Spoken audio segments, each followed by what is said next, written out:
saya akan sharing soal shading. Biasanya disebut mewarnai, tapi ya kurang tepat karena nggak ada warnanya. Ini yang saya gunakan adalah warna coklat kemerahan agar shading atau mapping cahaya itu clear dilihatnya. Oke, pertama-tama kita lakukan shading atau shadowing pada kategori shadow yang paling gelap dulu. Yang paling gelap artinya adalah yang nantinya itu menjadi bagian paling gelap, karena ini menggunakan brush yang kontrol opacity-nya fleksibel. Jadi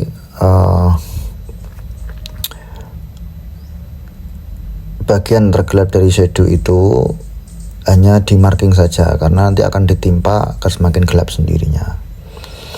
Pada bagian-bagian paling gelap itu shadow yang paling gelap maksudnya sudah di mapping terlebih dahulu.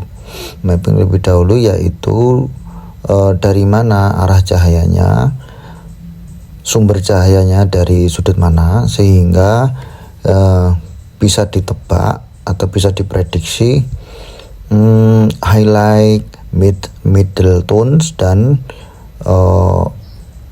refleksi cahaya yang nanti menjadi rim atau kicker. Nah, di gambar ini yang terlebih dahulu di mapping cahayanya, di shading adalah di bagian cahaya, di wajah, sehingga dari wajah itu shading di bagian wajah menjadi panduan atau guideline untuk shading di tubuh, kaki, tangan, dan lain sebagainya. Ya, ini bagian paling tergelap di tangan dan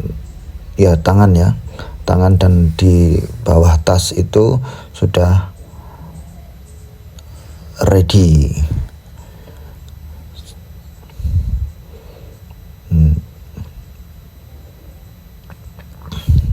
Oke.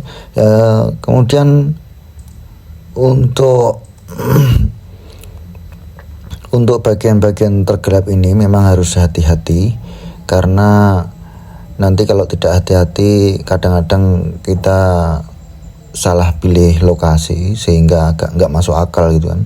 Kalau nggak masuk akal kan biasanya gambarnya janggal, karena target dari shading ini kan senatural mungkin menyerupai keadaan aslinya, keadaan yang biasa orang lihat. Kemudian bagian kicker atau line setelah line tipis ya, ada line yang bukan dari lining gambar sendiri, bukan, tapi line berupa sisa shadowing yang di pinggir itu kan ada garis kayak putih gitu kan. Itu namanya kicker. Kicker itu biasanya refleksi dari benda sekitar akibat cahaya jatuh dan mantul kembali sedikit ke objek. Itu saya usahakan tidak terlalu kontras dengan bagian tergelap dari shading. Kalau terlalu kontras artinya ada cahaya lain gitu loh, cahaya dua sumber. Ini kita usahakan senatural mungkin, jadi sumber cahayanya satu. Sebagaimana di kenyataannya adalah sumber cahayanya hanya satu, yaitu matahari, sehingga kicker tidak terlalu tajam. Nah, ini sudah mulai menggunakan sudah mulai shading pada kategori shading middle tone, tonnya bagian yang tone, tapi juga sebagian melengkapi shadow bagian shading yang paling gelap. Jadi prosesnya tidak harus berurutan ya teman-teman ya. Prosesnya bisa saja dari middle tone ke ke bagian tergelap shadow, atau sebaliknya. Kemudian yang bagian yang paling terang, yaitu yang warna putih itu adalah bagian highlight, jadi yang paling banyak terkena cahaya. Kunci dari shading itu bukan pada gradasi. Kalau gradasi itu skill untuk men-shading sendiri, skill aja. Tapi kalau dari sisi knowledge, fundamentalnya shading itu terletak pada volume,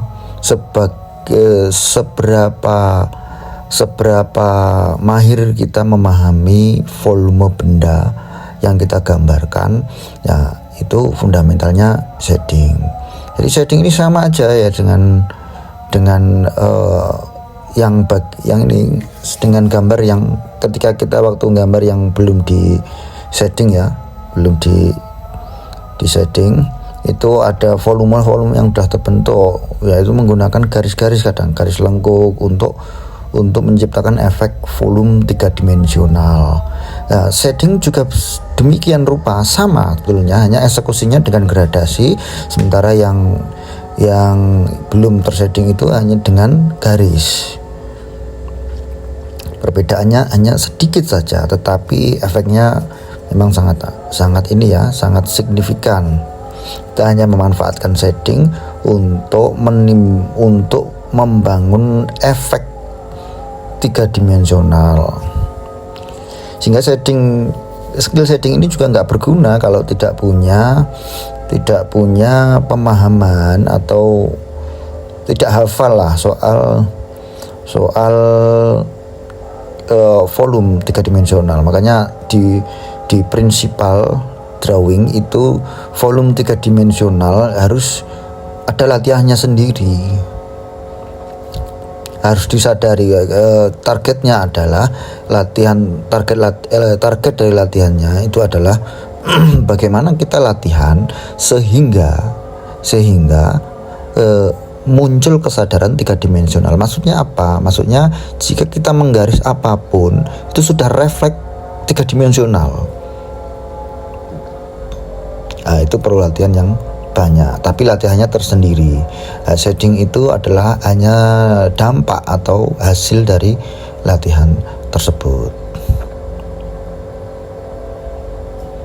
Nah, ini kita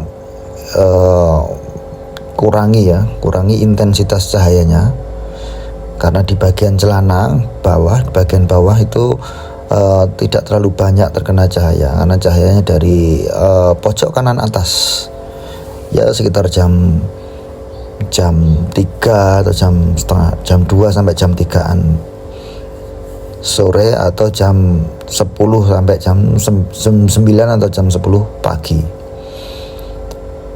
45 derajat. Nah, bagian celana itu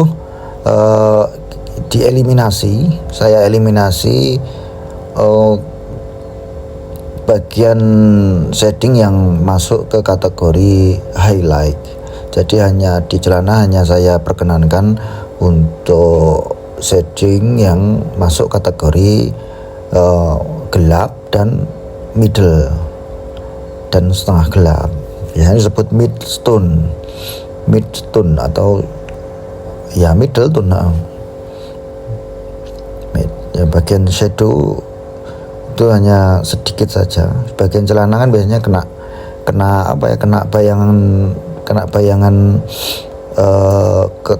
bayangan tubuh, tapi tidak keras, jadi lembut, sehingga jadinya mid tone itu.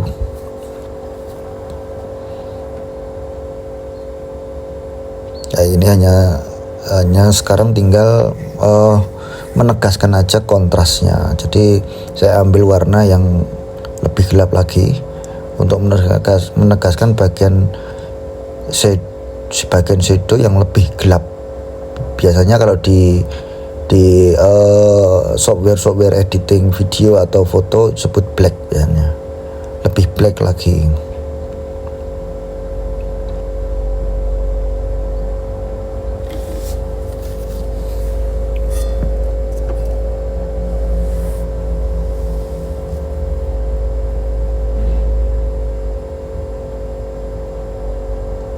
Nah, ini kita juga menseleksi, memilih mana yang tepat dikasih black, biasanya bagian terdalam, agar depth-nya atau volume objek itu lebih terasa lagi.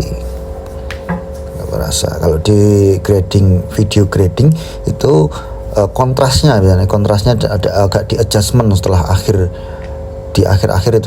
editing, biasanya kontrasnya kembali di adjust.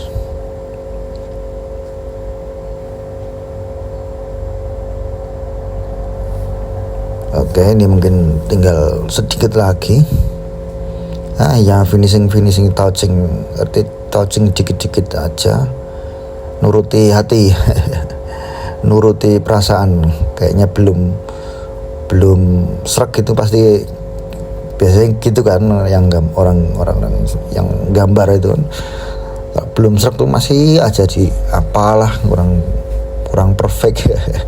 Betulnya kayak gini sudah jadi, sudah cukup sebetulnya.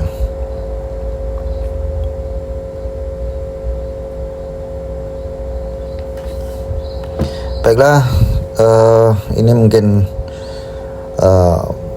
video kali ini tentang itu tadi ya, tentang shading, mengaplikasikan shadow. Mungkin di lain kesempatan juga ada video-video yang lain.